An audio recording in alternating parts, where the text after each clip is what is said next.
Alright guys, welcome back to another episode of the Young Black Suburban. I'm here with a very, very special guest, Mr. Greg Hotshot. Is it Hotshot? Yeah. Hackett, man, what's going on? It's been a minute. It's been a while. It's been a long time. Yeah. It's a privilege to have you on the show. Thank you. Appreciate you. You are a Philly legend. If you live in Philadelphia, not even just Philly now, because I see you on social media. You know, you out in Cali. Yeah. You know, you traveling here, there, Vegas. Yeah, I pay attention. You You here now with me, man. How you feeling? First of all, thank you, man. I'm cool. Today is a good day. We having fights tonight, so Right. Joey DeWaco's main event tonight, so it's one of them nights for me. I'm just chilling. Right. When you hit me up about it, I was excited because, you know what I mean, this is how I get to like express myself. Because I don't really do the things I really think about. Right. You know what I'm saying? Right. So it's like, all right, this is a way I can go ahead and get back with some folks I ain't seen in a while. You know what I mean? It's good to see you. Yeah, you know what I'm saying? You in good health, stuff like that. Like, and then just to, I don't know, release. Right. And for a podcast, I'm down. And then this is the first time I think I feel like I've been in a real studio. Well, you at Witherspoon Boxing, and to me, it's like I got dreams to actually acquiring a studio one day. But we in the yoga studio. We try our best, to make it work, comfortable. But it's good, man. I'm here having a drink with you, whatever. Yeah, for sure. And this is what it's about. The first time I met Greg, now I don't know if this is the first time, but we were sparring. Yeah. They called you down Schuler's. Yeah. And I'll never forget it because, and if you're from Philly, you know Greg coming in the gym, and he's going to talk his shit, So me as a fighter, when I was fighting, I was quiet, what I mean? I just like to work, get it done. Yeah. Greg come in. Oh, Tim, I'm gonna beat you the fuck up. I'm like, oh, all right, that's how we do. But as Philly fighters, though, that's not nothing unusual. Yeah. That's how you brought up in the gym. Yeah. You remember that day, though? All right, I'm gonna tell you something that's crazy. Well, you can remember how you remember. Tim Witherspoon was a kid to me that came out of nowhere. I felt like I had been around and I had fought, I fought some good amateur fights against some good people. When I go back here, I didn't have a lot of experience as far as fighting, but it's in the gyms, like you said, in the gyms, that's where I got my experience. Right. I really got my experience in the gyms. So when I think Tim Witherspoon, I'm like, man, that's Tim, that's heavyweight Tim Witherspoon, his son. Yeah. I'm like, damn, man, I want to box him. And they asked me, I'm like, hell yeah, I want to box him. Yeah. So what I know about Tim Witherspoon, going to be in shape and could punch. You know what I'm saying? That's why I'm like, all right. I remember thinking, I got to box him for one. I'm not banging with him. From what I know about his spot, what I know about what he could be made of, I don't know him, but I got to, you know what I'm saying? Right. I'm like, in my mind, like, no, I got to box that boy. I can't go down there acting crazy.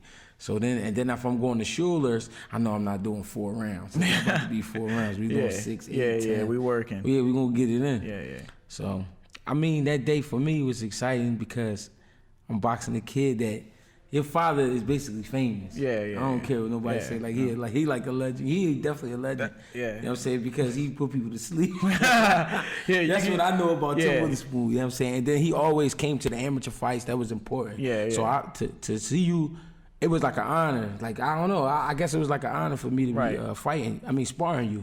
And then for you to call was like, then you was kind of respecting me. I've been respecting you. Yeah, I mean, that's what it meant, though. Even though it's like you going at me, but it's not because you respect me. Yeah. You respect me enough to get in the ring with me, that you think I'm enough, I can handle the work. Right. So that's it. I remember, though, like, because you're not going to get around to trash talking. You're not going to get around. Because I implement it in my gym. Yeah. All that shit that goes down in Schuler's or the gyms in Philly, you come in, I'm gonna beat you the fuck up. Kind of. I do it here to people in the suburbs. They don't really know. And sometimes I be thinking back on the day when I first met you. And I'm like, oh man, these people think I'm crazy. Because that was my impression. I'm like, oh, he trying to psych me out. You know what I mean? And you know, you got that ego, that stuff where you don't want to let nobody get to you. Yeah. So I ain't try to let you get to me. What I did was I took from it. I'm like, okay. Yeah. This is the type of energy that I need to have too. And you know, ever since that though, I've been seeing you doing so much in boxing. Yeah. Appreciate that. You know, how did it start? When was your first time going to the gym? My first time, that's crazy though. That's a great question. You know why? Because my memories of the gym is my father taking me to the gym when he was about 20. I think my dad might have been 21. I was about 4 or 5. I was a young kid. I remember them riding down Broad Street and then pulling up to a wall where there was a pool behind the wall. And then when they open up this double doors outside, no, it was a single door outside. You go down, you dip down a couple steps, and then it's like a hallway to go down, and it's double doors to open up, and then they go to the gym. The ring is right in the middle. So as soon as you open the doors, what gym was that? 4th and Fairmount. I feel like I remember that gym. Yeah, that gym was like a real gym, bro. It wasn't a recreational. It was. Yeah, it was and then you go downstairs. Yeah. And the ring was right in the middle. Yeah. And there was bags on the outside. Who was the trainer there? It was a light skinned dude, right? Sharaf. It was an old head named Sharaf down there who was like manager of the gym. Okay. And then my trainer was Eric Johnson down there. I used to train with him. That came later, believe it or not. That's crazy. That's also crazy. But no, I'm talking about when I was younger. I didn't have a trainer. My dad would just take me down there. So they would work out, do what they do. They was real strict back then too. They couldn't play too much in the gym. Right. So they was getting busy, and they'd be working for 2 hours, and then you'll get like 20 minutes to go ahead and mess around a little bit because they go shower or whatever and come back. So go in the locker room and change. So you get like 20 minutes because they talking about the day. Right. You know, so then now they be like, all right, y'all can go ahead and mess around a little bit. So we move around a little bit. But that was it. I was a kid. I was a baby, 4 or 5 years old. So fast forward to 12 years old, my mother's like, yo, you always getting in a fight. You always getting in something. You need to be in the gym. So she's like, I hear it's a gym around the corner on Haynes and McMahon, Waterview Rec Center. It's another rec center in the city. So I go in there. I see the blood on the mat. Smell like crazy sweat smell. Yeah. Crazy pond soil smell. Like we in the basement. It got that look. I'm like, yeah, that's where I should be at. This look like a place to you want to get into something. You know what I mean? Physical. This is where you do it. So like Waterview was my first gym. That was my first time actually training. Yeah. So you're 12 years old. But really, you saying from 4 years old till now, you've been in boxing. You caught that bug. It's always been on my mind. So yeah. But even what about outside on the streets? Was you your outside mom on the said street? You that's how I even gained the heart to even really like know I could go in the gym. Cause when I went in the gym, I didn't go in the gym like thinking could I fight. I thought I could fight already. I thought I was nice. I was like, I can rumble, but that's a different fight outside. Yeah. So in the gym, you know, I'm going in like, I know what's up. I want to get in the ring. Right. My coach like, nah. You ain't ready to get. Let me see your stance. And then when I showed him, he laughed. He fall down laughing. Yeah, pay your dues. You had to do that. And street is what we do, you know. Yeah. Where you from at? Where you from in Philly? Philly, I was born in Abbotsford Projects and East Falls Project. So I say both because my father's from East Falls, my mother's from Abbotsford. They're about probably a mile and a half away from each other. You know what I'm saying? And there's North Philly? Yeah, that's like, I don't know. It's like North Philly, Ridge Ave, because East Falls was like on Ridge Avenue. You know what I'm saying? So that was, to me, like Ridge Ave. I don't know. I don't know what you call that part of the city. Like it's in between Manioc. Okay. You know what I'm saying? Roxborough. Right. But then my mother is in Abbotsford, where you have 30th and Allegheny, is only quarter-mile away. Yeah. So y'all was like, bleeding into everything. Yeah, it's like there in the middle. I don't know. Right. So that's where I was born, and then I moved to Frankfurt when I was about 6. Yup, 6 to 7. Then I moved to Bristol, PA, where we at right now. And our show is called the Young Black Suburban. And it's crazy that you had some years. Yeah. It's not crazy, but I know you from Philly, but I think it is crazy. You think it's I think it's crazy. Why? Because I don't come up here. I don't be up in Bristol. I don't. You know what I'm saying? I like the experience from when I was a kid. I have a few friends up here, but I don't come up here. Mm-hmm. So to be back here and just looking at the neighborhood, looking where I actually used to ride my bike. Right. To go into some ramps over here. I used to be on the left hand side. Right here, yeah. See, you know more about Bristol than I do. Yeah. I'm from the other side of the tracks, believe it or not, where I wasn't even allowed to come to Bristol. Yeah. But what helped me is that there was no boxing gyms around here, so I had to go box the Greg Hackett's, the Dynamites, the Julian Williams, which Julian always, bless you, you took it easy on me a lot. But that was my experience. How was your experience coming from the city up to the suburbs? Man, it was weird, man. It was weird. Not because, all right, so since I was about, I'm gonna say 6. I'm in first grade. I was about in first grade. I've been going to school not just around black kids, like in a diverse situation. Like, I remember being in class with Russians and Asians, Indians and stuff like that, people from the Middle East and stuff. I remember being around people like that. Mm-hmm. But then being from Philly, living in the city, was like, this is crazy. Yeah. It's just all black people, and it's just a lot of stuff going on. It's a lot of people. It's just a lot of people. So then moving out here, and the houses being spaced out, you got big open fields where you can play football and stuff. I'm like, damn, this is crazy. Mm-hmm. So then I remember my first few days coming up here and not seeing anything. I'm like, nobody's outside though. But then I started learning people. Finding friends and stuff like that. You get to moving around. But it was, I don't know, it was cool. It was cool, but it was definitely different. Yeah. The accent, everything was different. Well, it's culturally something different. Yeah. A lot of what you explained reminds me of a lot of my family members, because my dad obviously made enough money to move us out here. Yeah. Unfortunately, he couldn't move everybody out here. Right. But they used to always tell me, oh man, you got grass out there. You know what I mean? Yeah. So I seen the cultural difference as far as the way people have to live out here. Yeah. When you go to the city though, it's something that you can't buy, which is that grittiness, that dog, that willing to survive, and that's what helps out Philly fighters so much. Yeah. When you have everything that you need, I tell people this all the time. If you got silk sheets, in your bed, you're not waking up at 5 o'clock to go running. No, it's not happening. No. But if you out there hungry, you seeing your neighbors hungry, everybody ain't got nothing. Yeah. You gonna try to find your way out.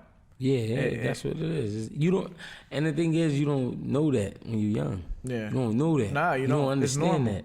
And even people who do have a lot, you still don't know what they got going on in their minds. Exactly. In their community, so that's why it's like important to talk to people, but people don't look at it like that. Mm-hmm. But it's important to do that because you can figure out, what's going on, what's actually happening. But then, it also gives you a mentality if you don't care.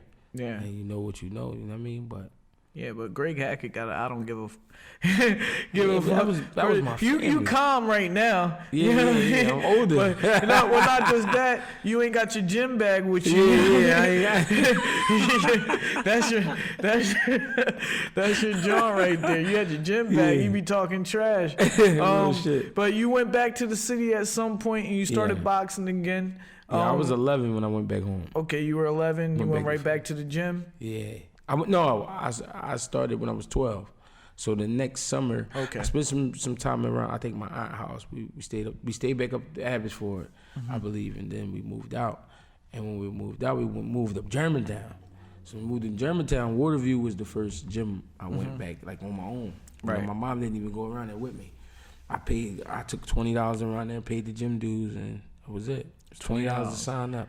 Now, do you remember your first amateur fight? Yeah, I was 15 years old. Before we get into that, yeah, because I remember seeing posters of you when it was after we sparred, but I seen posters and I'm like, damn, Greg was cut up. Shit, you know what I mean? Pro fights, you know what I mean? So you was training hard.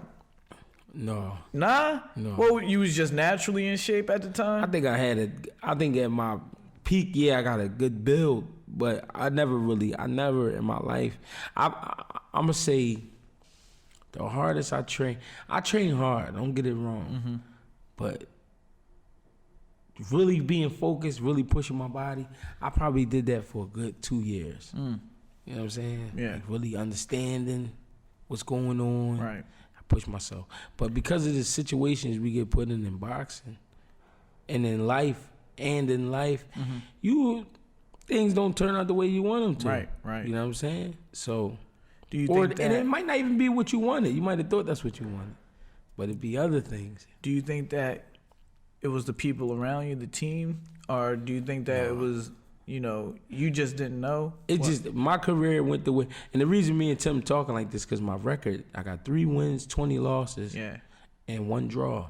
But besides that, you a legend though. Yeah, but the reason Tim is talking like this because the story is crazy because, what I chose to do and how I kept it going, and it's crazy, but it's like I don't know.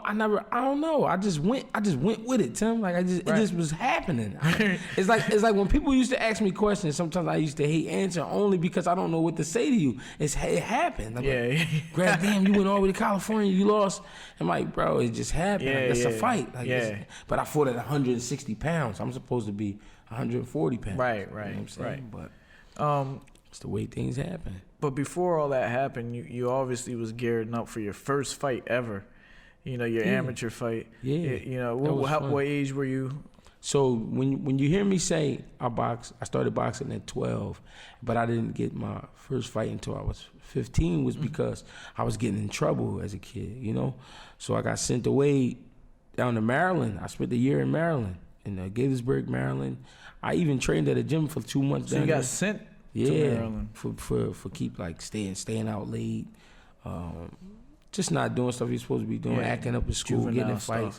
Right. Yeah. I remember stealing the car keys, going to take the car middle of the night, stuff like that. Right. But I'm 14. Mom yo, you tripping? Yeah. And I mean, you gotta go with your dad. So I'm like, all right. I'm like, where he at? Shit, he down in Maryland. He got married. I'm like, yeah. I'm like, all right. So I knew my dad and everything, but my dad, because he started driving trucks and moving around the way he did, I didn't get to run into him like that. So I go down there for a year, train for a little bit, stopped training, played a little bit of football, came back up to Philly when I was 15. That fall of 2002, I believe, February, I got my first amateur fight. Crazy thing is, I fought a guy, he was 14 years old, but he was 176 pounds. I think, no, 74. He was 174 pounds. I came in 15 years old and weighed 156 pounds. I know it sounds crazy, but back then, you could make matchups like that. You know what I mean? It sounds crazy, but you can make a matchup like that. So, and I won my first amateur fight. It felt good. I remember it felt good. It was my mother was there, my trainer, of course, all 3 of my trainers. I had good guys in the gym with me. Mr. Harold Fulton, Mr. Jeff Chandler, and Marvin Jordan. You know what I'm saying? And it just felt good. It was something. It was definitely an accomplishment. Right. You know what I mean? But it's fun. Talking to you, the fire started way before you had that first fight. How many amateur fights did you have? Amateur fights I had altogether, I think 16. 16. Probably 15. Something had to keep you going. Was it keeping you out of trouble, or was it like? Cause we have parallels, except I didn't get in trouble. We have parallels, and I can relate to you as far as you saying that this shit just happened. Yeah. Because I woke up one day and I was retired. I'm like, damn. Yeah. That shit happened that quick. Yeah. But you feel like life, it's something. Did a lot. in us at a certain time that keeps us going, makes you want to turn pro. What was your motivation? Well, I remember my last amateur fight for the kid from West Philly. He was from 57th and Haverford, Mitch Allen's gym. And his name's Kerry Richards. Kerry Richards was a light heavyweight. I wasn't even supposed to be fighting that big, but I remember Fred Jenkins from 26 and Master, he was like, you want to fight this kid? You know, he just came back from Russia, and nobody want to fight him. And yeah, he's like, I know you fight him. I said, yeah. I said, well, y'all want me to fight? He said, Kerry, it's Kerry. I said, I know it's Kerry. I know where he was at. Because he was with one of my stablemates, Keenan Smith. Okay. So they both was out Russia together. So come back. I said, yeah, I'll fight him. Fight Kerry. That's when the amateurs was 4 2-minute rounds in the open class division. So it was 4 2-minute rounds. We fight. Great fight. Kerry knocked me down in the second round. I hurt him in the fourth, but he got the win. You know what I mean? He's in great shape, big kid. Mm-hmm. But at the same time in my life, I was 20 years old, and my son's mother was pregnant with my first son. Right. You know what I'm saying? Mm-hmm. I just was like, gotta do something. Yeah. I didn't know what to do.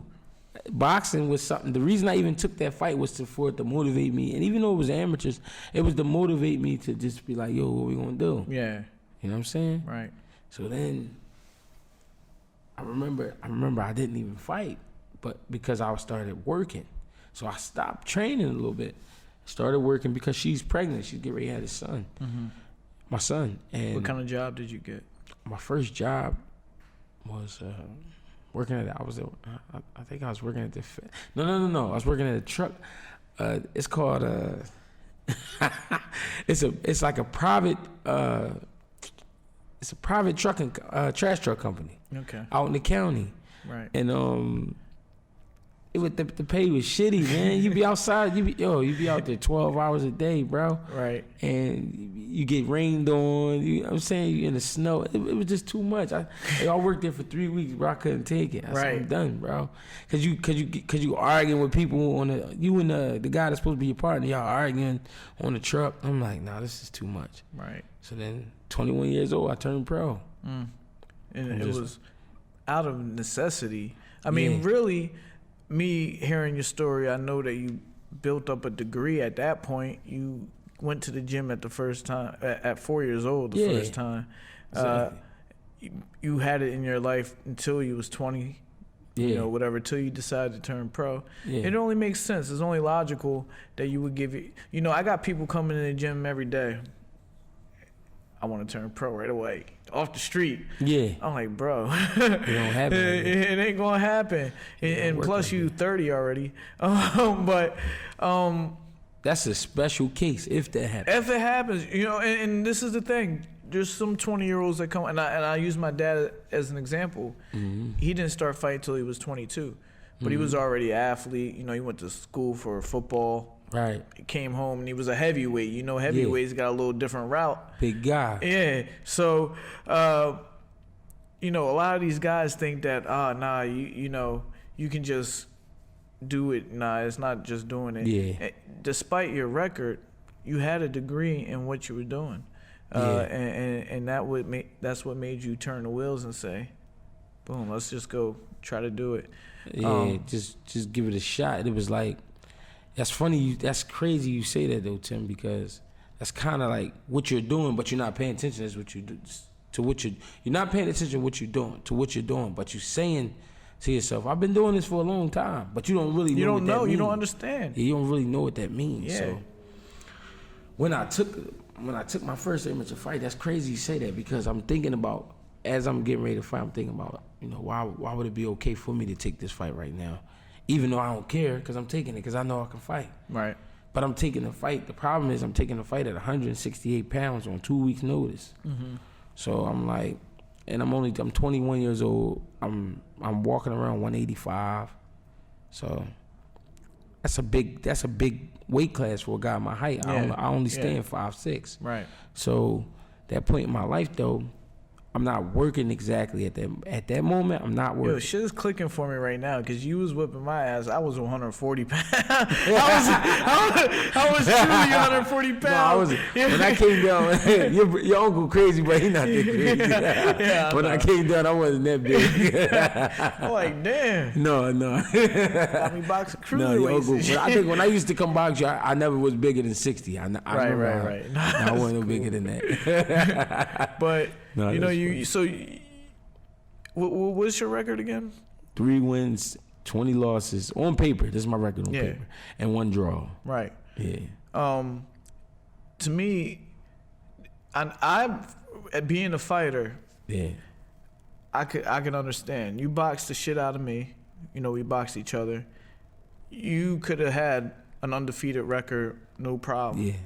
You know. Yeah. It sounds like to me that you was a man that didn't have a lot of people behind you to tailor that to you. Because today, a lot of people trust you with the knowledge that you had, that degree that you built up. Yeah.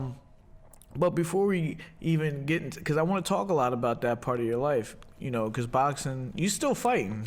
You still fighting. That's what I always did all my life. So there's a place in boxing for what they call, and I hate to call you this, but a journeyman. Yeah. You know, where you come in, put on a good show, right, and you know they expect for you to lose. You know, they expect for you to lose, but without you, these other fighters wouldn't have a chance to build up, get that work in. In the UK, it's people fighting every week. Yeah, I seen that. I wish I was over there. Yo, you probably could go over there. It's people who, and you, it's different because you go out there. I don't know. I'm not inside Greg Hackett's head. Yeah. But I knowing you, I would believe that you go out there and you try to win. Yeah. These guys are professional at what they do. Yeah. They want to make sure that they don't get knocked out so they can come back next week, get another $1,000, come back to next, because they allowed to do that. Yeah, in certain commissions, like certain states. Right, well, what do they call the London Commission? I can't remember right now. The British Boxing Board of Control is what they call them. And they got... they got people on the payroll that be fighting every week, getting it in, building up them. I would love that. Yeah, I would love it. I ain't gonna lie. But that'd be fun. It's not an easy road, you know. You out here, you getting called up on a day notice, you know. Yeah. You getting called up to fight somebody where you should probably be getting 10,000. You know, they try to shortchange you. Yeah. Whatever. Some of them. I never fought over 6 rounds, so I never seen 10,000 in a fight. You know what I mean? Yeah. Yeah. But some of these places, they need Greg. Yeah, for sure. They need Greg. If you don't have me on the card, nobody want to come to these cards, because if you fighting guys that's just easy guys and you knocking them out, it's like, all right, everybody caught knockouts. We expect them to win, but damn, nobody fought. We didn't see fights. We paid for fights. Right. You get what I'm saying? So I'm the guy. Your show could be shitty, because I've been on some shitty shows. You know what I'm saying? I've seen some shitty shows before. So I've seen some very beautiful shows. Jordan. So can we get some more? Thank you. So if the card's shitty and then you have me on the end or the middle, they're gonna say, damn, well, you know what? I had a good time, because that one guy, he put up a hell of a fight. Right. That's what I do when I'm fighting. But I don't go out there saying I'm putting a hell of a fight. I'm trying to. Damn, bro. I'm trying to beat your ass. He trying to send you out of here. Yeah. I got a girl already, Jordan. Damn. He trying to get me drunk. He got it dripping off the box. You can tell he never had a box of wine before. Tilt it forward. I never drunk this before. This is a Young Black Suburban way. Thank you. Thanks, bro. My white wife put me up on a box of wine. I ain't been the same since. I just went back to bottles. I gotta send my man a check, man. That's it. For real. So like I'm saying, you out here. Yeah. They find you out here. really you taking in life, man. Yeah. I've never been on the West. I've never been to California. Yeah, that Boxing shit's has taken fun, you to man. California. Yeah, it did. And I didn't have to pay for a ticket. Yeah. And I'll get over there and I'll pay for my food. I'll pay for my stay. I don't care. But just something about buying a ticket. No, but Yo, I ain't gonna lie. That's like you ain't supposed to. to me that seemed crazy. You ain't If I buy, supposed yo, I really have a thing with buying a ticket. I don't think I'm supposed to buy a ticket, bro. I like getting sent the information to get on the plane ride. So I like that. I was just talking to somebody the other day. It's not professional fighting. I'm Right. trying to tell this story without snitching. Right. But this dude said that he had to pay for his own hotel room Yeah. and some of the opponent. Half of the opponent. Now, we know sometimes that goes on, Yeah. but Did he win the fight? the fight ain't happened yet. He doing it already. He already knows that Is he supposed to win the fight? Or is he just doing? he's the champ. It's not. I'm trying to talk about it without talking about it. It's not really boxing, but it's boxing. Yeah. The dude said, I can't do that though. I wouldn't take that. I wouldn't take it. I mean, That's not how it go. he might live near the casino or something. But people, he like, all right. For instance, if you have a manager, Yeah. and that's the situation, the manager might put out some money. All right, I So got y'all the going hotel in room. together. Well, If y'all, listen. If you work it out like that, and that's how you want it, or that's how it could be. but tell him the promoter. But yeah, that's what I'm saying. That's what we got to talk. But if you still sign, or you still, you know what I mean? So You're supposed to get that flight, yeah, like hotel room, yeah, take care and of per me. diem, and a couple dollars to eat. I'm a part of the show. Yeah, you're supposed to be taken care of. It don't always happen that way. It don't always happen crazy. that way. And I'm not gonna lie, I've been in some situations where I probably had to be a little bit strong army with the promoter. Like, yo, Yeah, where's my, I'm supposed to get this much a day yeah, until I leave. Where is it? yeah. That's they how be it trying is. to play. Yeah. So you be out here, your social media game is still tough. And that's how people really get to know Greg Hackett. Like I knew you from sparring. We had little conversations and stuff. No, we but talk. then Yeah, I see you. You doing your lives. Yeah. You in the gym filming. And then it's like, damn, Greg got a lot of shit to him that we don't know. yeah. What makes you do these talk to the people on social media the way that you do? It's just saying what you feel or what you're thinking about, and I'll be like feeling the need sometimes to get it out. Mm-hmm. So I'll just be like say whatever on my mind, try to, get it out, but at the same time, make it where people can understand it. Not like I don't try to say it like you have to do it that way or do this. It's not that, but it's just like understand why. Like try to understand. Right. When I talk on there, sometimes I do like that. I try to make people just feel it. Yeah. You know what I'm saying? Like feel what I'm saying. Like I'm not just saying something. But not everybody has the courage. Yeah. Not everybody will turn on the camera. Yeah. And be like, look, this is what it is. Is that part of your upbringing too? Every day, that shit talking that you talking about when I walk in the gym, that was in my house. Yeah. As a kid, you know what I'm saying? That my mom, of course, she get it from her blood, and I get it from her blood. Right. It's the same DNA, so it's like you got that kick. You know what I mean? It was like a kick. Like the reason I come in the gym like that is because like we ain't warm until somebody get this shit going. This shit gotta just flip over. Yeah. Like me and you. I but never you had a learned problem that with from you. someone though. Huh? You learned that from you had that shit wasn't just it's like how you start the day. And then with the confirmation was like when I said that's how you start the day. Yeah, like you gotta start off with a kick. Yeah. Like you gotta get it. Like some people get their kick from coffee. Right. A lot of people get their kick from the news. They watch the news. Yeah, your kick is Yeah, when I walk in this gym, I'm talking shit. Yeah. Somebody want to get fucked up. I'm just saying anything, just to get that chill off. A chill. Yeah. And then you like knock the chill off. Like, boom, you gotta say something. Yeah. And then everybody looking, everybody alert. You gotta get people alert.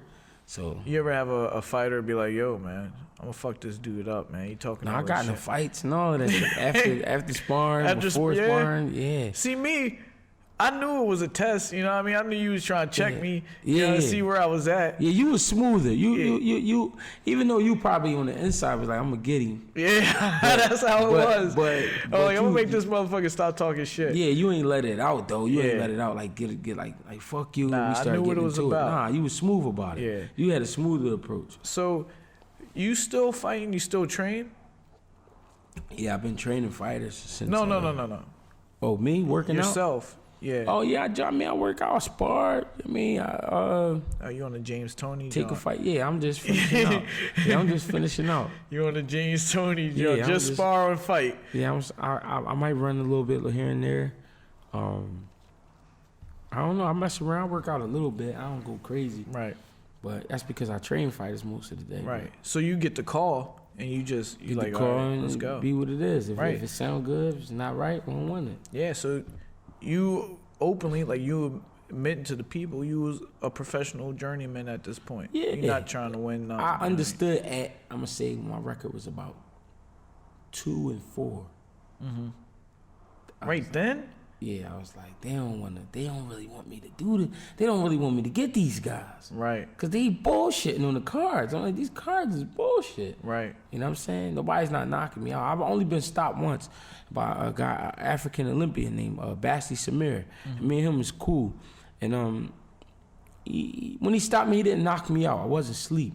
And I never hit the mat. But he was just pouring it on. Yeah. I got caught with one big shot and he poured it on from there. But when he poured it on, it wasn't nothing too crazy. He actually did like an amateur drill. He just let his hands go. Right. So it looked like he was beating me up real bad. But he must have learned that. That was the experience. Yeah. That was the experience. Yeah, he did have a lot of experience. But what I also gained experience that night, even though I never been stopped before. That night I gained experience about boxing. I found out about speeds. I found out about my timing. I found out that I could perform in front of a lot of people because I turned pro at the Blue Horizon where at its best it'd be like on some illegal shit, 1,500. He said on some illegal shit. Yeah, because you would be, everybody be standing up downstairs, upstairs, like the shit is like a club. Like it's like a club. That's the thing though. Sure. I don't know how you say that. That's fighting at the Blue is some real. No, listen. Shit. Fighting at the Blue is that's some real. That's the no. This is the thing. Get. Fighting at the Blue is real pressure. Yeah, that's the real pressure. That's the real. You gotta get it in. Worse than fighting an opponent. Nah, but when you fight, I fought at Fantasy Springs Arena in California, Coachella. It was 4,000 people. Yeah, I understand that. You know what I mean? So it went from 1,100 in my debut to 4,000. And I'm like, damn. Then they Mexicans. You know what I'm saying? They was in the crowd going crazy. Yeah, like everybody Mexicans. Yeah. And then it's like, the lights is different. They brighter. Yeah. The ring is tighter. Was you inside or outside? What? Inside? An inside fight? It was inside. Yep. That's funny you asked that because I did have to walk through. Outside. I had to leave outside and go back into another spot there. Yeah, they had the fights. And we actually warmed up outside. That's funny you say that, yeah. Because we warmed up outside. Damn, man. Yeah, that's crazy. So those experiences, you know what I mean? They made me a better fighter as far as skill-wise. I understood what was going on. But I wasn't always in the best shape and best prepared because, like Tim said, you know what I mean? It's a journeyman thing. So they just calling you whenever they need you. Yeah. Or whenever they figure it's enough time. Right. I mean, to make this go right. They give me too much time, it'll be too much of a fight. Exactly. You know what I mean? So, that's what happened with Roy Jones and Mike Tyson. Yeah. They gave Mike too much time to get ready. Mike. When he started slipping, I knew what it was. Yeah. Once I seen him, I'm like, yo. Once he slipped, because that's all I was worried about. I knew before that. I seen Roy walk into the ring. I said, Roy, why you look like your knees hurting right now? You know what I mean? He is, though. And I like Roy. I was right here with Roy after one of my fights. I fought over in an island called Jersey, right here. Right. You know, he don't drink. He said, "Oh, the only thing I'll drink is moonshine." Roy Jones just gamble. That's what he does. Yeah, on the cockfights and all that. He's a real down south type dude. Mm-hmm. But he'll talk to you just like this. So that's why I like him. I forget why we even brought him up. But we were saying about how what we say? How you said, damn, I forgot. Yeah, you forgot. We can move on, cause what I'm hearing from you, and while we do these podcasts, because we give people a chance to express themselves. Right. And, you know, a lot of people know who Greg Hackett is, but they don't know who Greg Hackett is. And now, for me talking to you, it's like boxing kind of kept you out of trouble. It kept you to where you at right now. Same way it did me. But now you at a point in your life where it's still overlapping, but you giving back. Yeah. Now it's your turn to do for other people what was done for you. Right. What made you? Well, I already know, but for the viewers, when was that time in your mind where you said, "Well, it's time for me to pick up the pads"? Well, I was down. There was a gym on 10th and Buttonwood called Fight Firm. Right.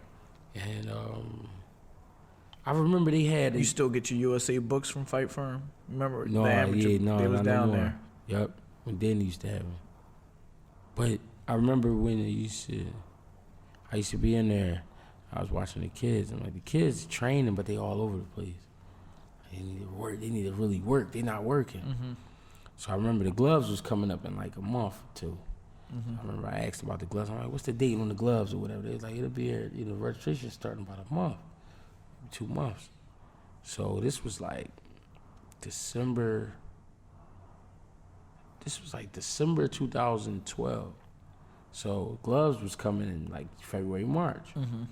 So I'm like, yo, we got a lot of kids in here. Let's get these kids ready. Cause they training, they doing enough. Yeah. But like, let's get them in the fights. Like, all right, bet. So I think we entered like 9 guys all together from the ages of like 9 to like I think 26. So 2 of the guys went to the championship that year. You know what I mean? So from there, you was like, oh, this is where I'm at. I just like training. Yeah. I just want to train fighters. And not just for me. I made that same thing that you doing right now. Yeah. That overlap at the end of my career. I got injured. Fighting at the Armory. I dislocated my arm. Yeah, I fought one of Fred Jenkins' fighters. Fred Jenkins? Yeah. And I dislocated my arm. The bull put it back in. I whipped his ass. I won the fight, but I had to get surgery. So, you don't fight, you don't get paid. Yeah, for sure. So, out of necessity, after I started going through rehab and everything, it took me a year to get back. Why don't you pick up the phone for Mr. Pat? That's your son, right? Yeah. Can we talk to him? Yeah, I'll finish the story. Yo, Pat. You all right? Oh yeah, we don't want to hear. He might say something crazy. You can edit it out right after. What'd you say? Something crazy. What'd you say? I don't know how I'm gonna get it there.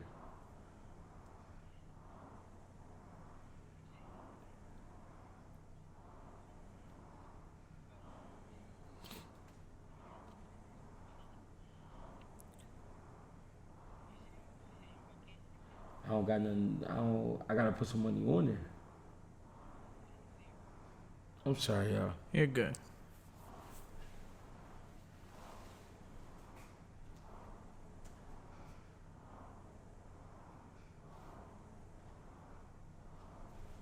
Pat, what happened? For 2 pair? It's crazy too.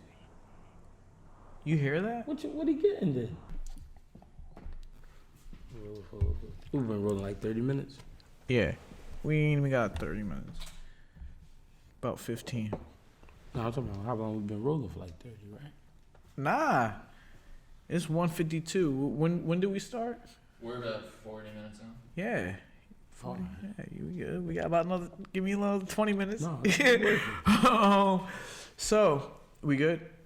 So what I was saying is, when I was training people, it was because I got an injury. I was out for a year, and I had what I did was I started training 2 people for free, and one sent me to get my certification. After they sent me to get that certification, paid for it because they believed in me so much, it turned into all this shit. You went all the way in. All the way, yeah. But I was still fighting, still getting fights. Still, that's good though. You know what I mean? No, because I remember when Danny Davis was like, I'm going up to Tim Gym. And I wanted to come up. I'm like, damn, I had to do something. I don't know what it was. I'm like, damn, I never been up there. You know what I mean? I thought it'd be nice to come up, but I just never got up there. Well, you know, I'm looking for other people to work. You know, yeah. You ever get a chance to come up here and I like get up here. help share some of this burden I got? We can talk about that. I got you. But now you in there. Yeah. You training these kids, man. How does it make you feel when you see these kids advancing and That's like the craziest part. Like you see a kid who can't even walk. You know what I'm saying? Then you see them run. Mm-hmm. So it's just like that. It's just like that with your own child. Like you watching, and then it's like kind of like you gotta pat yourself on the back a little bit because you like I helped them get better. Mm-hmm. That part feel good. Helping somebody get better, helping them be disciplined, right? Helping them have a mission, like to be on a mission. You know what I mean? Yeah. And helping them with the mission. Right. So it's just, I don't know, man. But it's just what I like to do because I think fighting, what I think about fighting, I don't think the average person think about is because people say, why you still take fights and shit like that? It's because I think that's the way to handle things. I don't really want to argue with you. I don't really want to go back you want and to beat you the fuck up. Yeah, that's what you really think, and that's what's on your mind. Why shouldn't you be able to get that off? Right, You know what I'm saying? So that's my rush. Just, you know what I mean? Being in there, having my name called. Mm-hmm. You know what I'm saying? Having the bell go off. Yeah. That's like that. Yeah, that drug, that adrenaline. Yeah. I mean, eventually. Yeah. You're gonna have to call it quits one day. You gotta call it quits. Yeah. But see, when guys get older, you can still spar. Yeah. So I think that'll be how I get it. Yeah, definitely. Until somebody they do me dirty, and I'm like, all right, that's it. And then after you get done dirty, you can still talk shit. Back in my day, I'm gonna be a heavy shit talker for sure. Yeah. When I get like, I'm gonna say probably like 60, I'm gonna be talking shit heavy. You know, and Philly has a lot of fighters. You know, who are some of the people that you look up to around? Not because you could be. Everybody could say Muhammad Ali. You know, you could say all those big names, but it's people that when you say their name, they're not gonna know who you're talking about.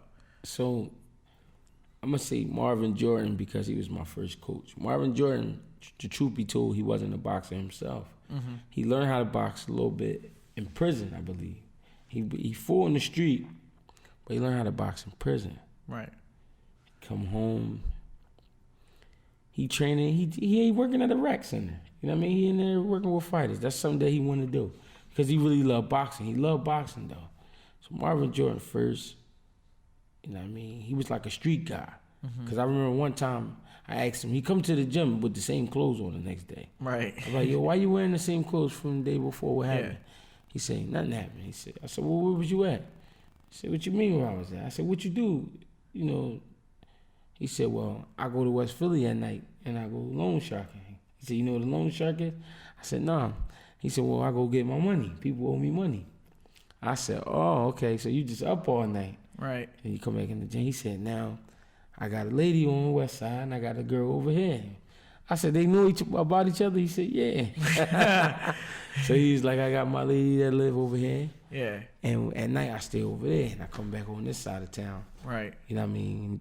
When it's time for the gym. Okay. So I'm like, damn. You know what I mean? I'm just looking at him like, this kid's got crazy, you know? So then I had, crazy thing is, Joe and Jeff Chandler used to come in the gym. Right. He was a world champion, bantamweight from South Philly. Yep. So when he used to come in the gym, it used to be like, it was fun because I had a coach who was like a gangster, and I had a coach who was a real fighter. Yeah. And it's not like, just a real fighter. The real fighter is like a funny guy. Yeah. Jeff was like a drunken master. Right. Like how he would walk in the gym, he would be high off weed. And He be smiling. Yo, man, don't tell me that, because I be going to events and he be with his wife. Did he pass away? No. He's still around. Yeah, sick, though. This was like, exactly. His mind is not the His same. son just passed away. Rest in peace, Right. Julius, man. And they just the nicest people. Jeff Yeah. still be dancing and stuff. Yeah. But don't tell me about the weed and shit.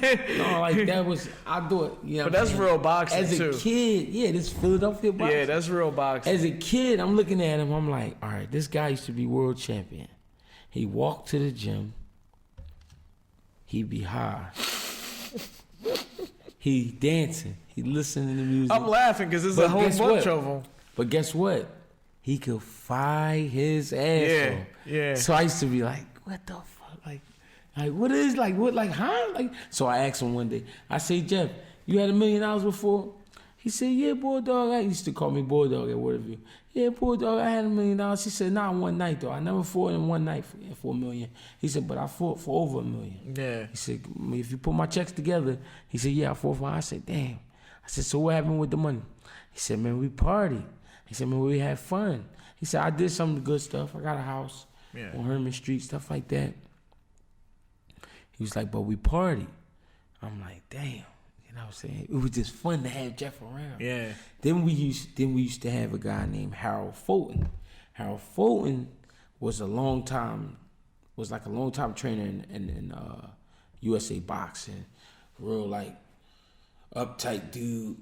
He was no nonsense. He ain't play all the joking around and dressing all any kind of way. He was like hard. So I didn't like Harold Fulton at first. We didn't like each other. Yeah. You know what I'm saying? But a good dude. And them 3 guys worked me for my first fight. That was my first trainers. Mm-hmm. So that's like, you know what I'm saying? That set the foundation. That's what set me. Right. And now the stuff that you learn from them. Now it's crazy because a guy came over to get sparring one day named Kevin Carmody. He brought his gym over, Lonnie Young. They from Lonnie Young up the street. Yeah. So this gym is probably about half a mile away. That's how it is in Philly. Yep, it's half a mile away. So it's like Lonnie Young, they come down. Kev bring, young guns. They call it young guns. Mm-hmm. So I'm looking at these dudes, and his son was looking for sparring. So I'm like, yo, I'll box him. He's like, you want to box my son? I said, yeah, I want to box. I said, I don't get no work, so I want to box him. So what I meant by when I said at that time, I don't get no work, is I always box guys from my gym. Mm-hmm. We hadn't branched out yet. Yeah. My coach was a coach, but he wasn't really known around the city just yet. A few guys knew him, but he only messed with certain guys. So looking at him, I'm like, yeah, I box him. Kev had the fastest hands I ever seen in my life. And I couldn't get off. I couldn't touch him. Right. So that's when I left Waterview. I didn't leave Waterview right away because of that. It was other stuff. I went straight to Kev because I was like, that style is crazy style. Yeah. So that's how I learned how to really realize there was box. something else out there. Yeah, that's how I learned how to really box. Yeah. I'm It's like, crazy because it's a lot of trainers that hold people back because they scared that same situation is going to happen. Yeah. They're going to go experience another guy, see something different. Yeah. And it's over for them, But most of the success stories that I hear in boxing happen that way. They start out with one guy, then they see something, well, this is how it's supposed to be. Yeah. And then and it's not saying that your situation before wasn't going to be okay. Yeah. But you see, wow, these guys are winning shit. You know what I mean? They just could fight, man. I seen this. I didn't even ask how many fights they have. I didn't even ask. They still going strong. I didn't know what was going on with them dudes. Yeah. I just saw the swag. I was like, them dudes can fight. They be wearing red all the time, right? Is that Lonnie Young? No. The red suits? Who Lonnie Young, you might be thinking about either Shepherds. Might be Shepard. Mitch Allen's, I mean. Oh, Mitch Allen. That's who it is. That is Mitch Allen. They was doing that, I remember, at one point. Yeah, that's who it is. But what's crazy with me sitting here talking to you on the Young Black Suburban, I'm thinking, like, we from the same generation. Yeah. You know, I got 2 years on you. Yeah. Even though Gray look old as shit. Now I'm gonna get some talking shit back. You know, sure. Doing some shit talking back at you. Yeah, I didn't know. But when I was fighting, I knew all the faces that was on the fight posters. Yeah. You know, I'm not too connected into the actual professional fighting right now. Right. So when I look at these posters, I'm like, damn, that kid was a baby. Right. Or I don't know who any of these are. Yeah. Because it's the next generation. Yeah. The generation before us, I love them, but this is life. They're not going to be there forever. Yeah. And fortunately for people like me and you, like my dad's trainer was Slim Jim Robinson. Right. Trained him. He I trained never got to me. meet him. He trained me for a couple of amateur fights. He passed away when I was about 16, something like that. But we have that knowledge that you got from Jeff Chandler and, you know, You Mr. talking Fulton. about the old heads. The old heads. Where that knowledge and stuff is going to go to the grave with them, but they passed it to certain people. Yeah.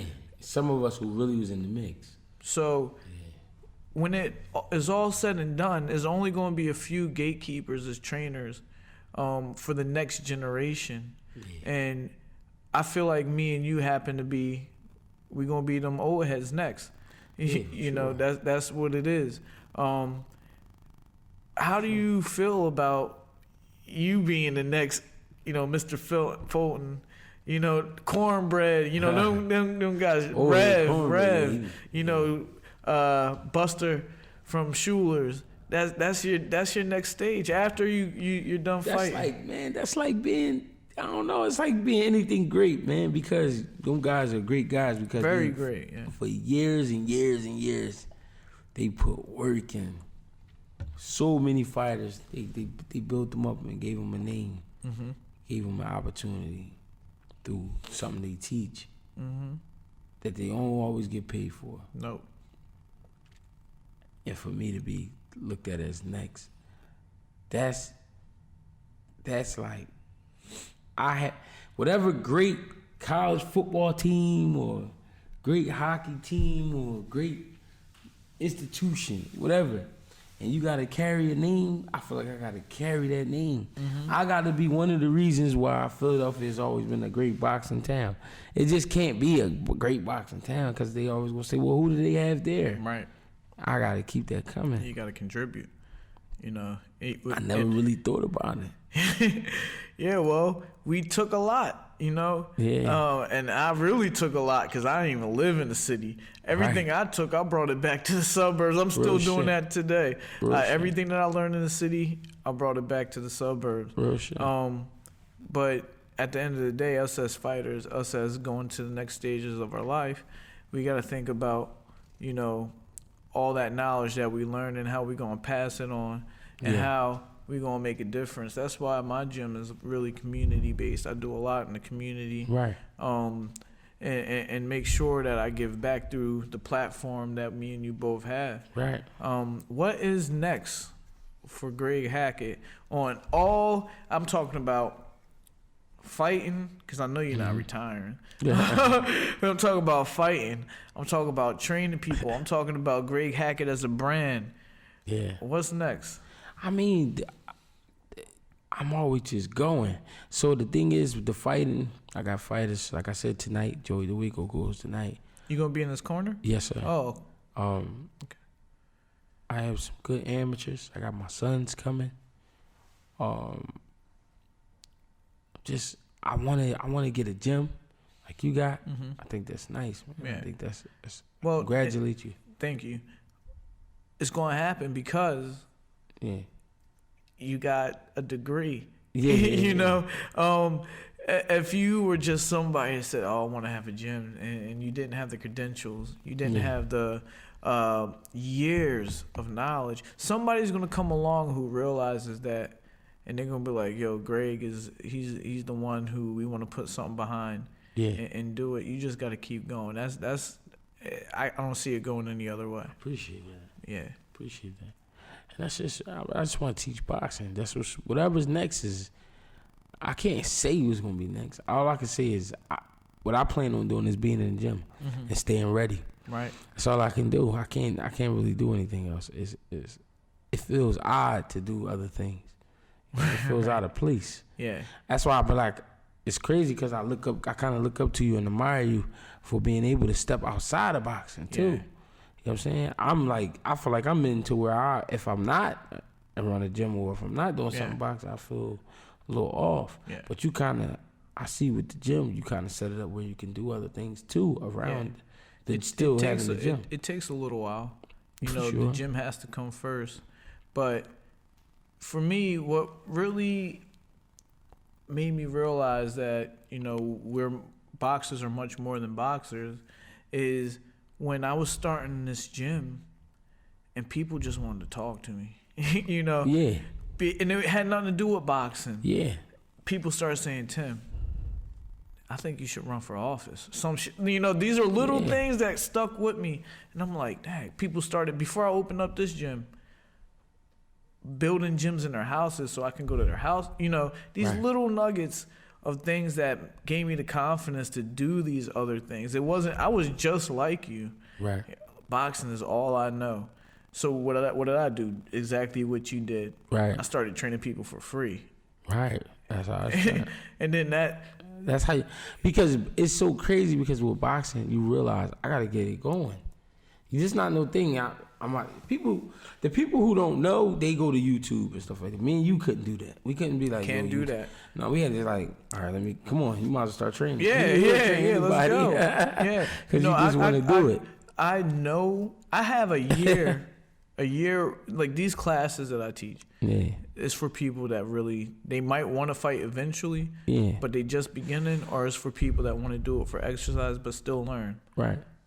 I have a year just on my mind worth of stuff to do with them up here. I can't go to YouTube. No. I can't teach you what Mike Tyson did. No. I could teach you what I did.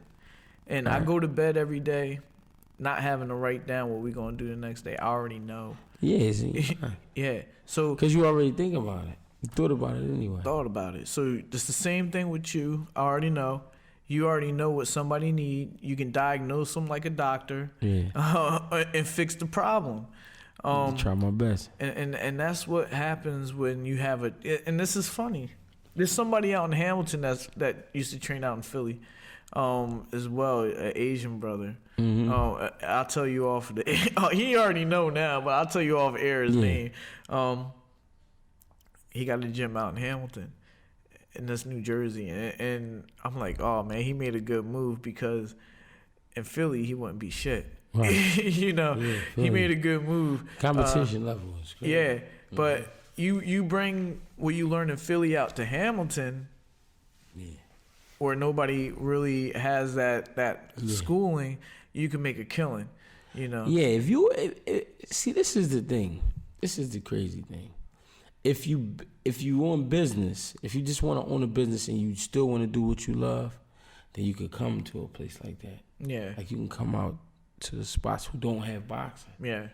But if you want boxing, like you really want boxing, you gotta be in a place like Philly. You gotta go.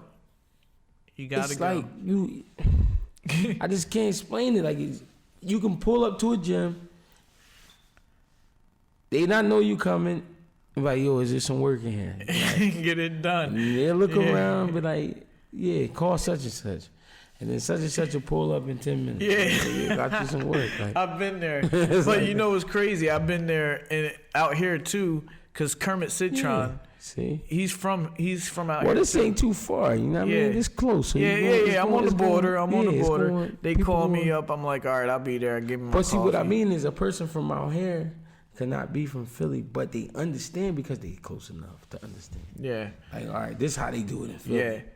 Yeah. What they got on the general public got to understand too is like people come from other countries to come to Philadelphia.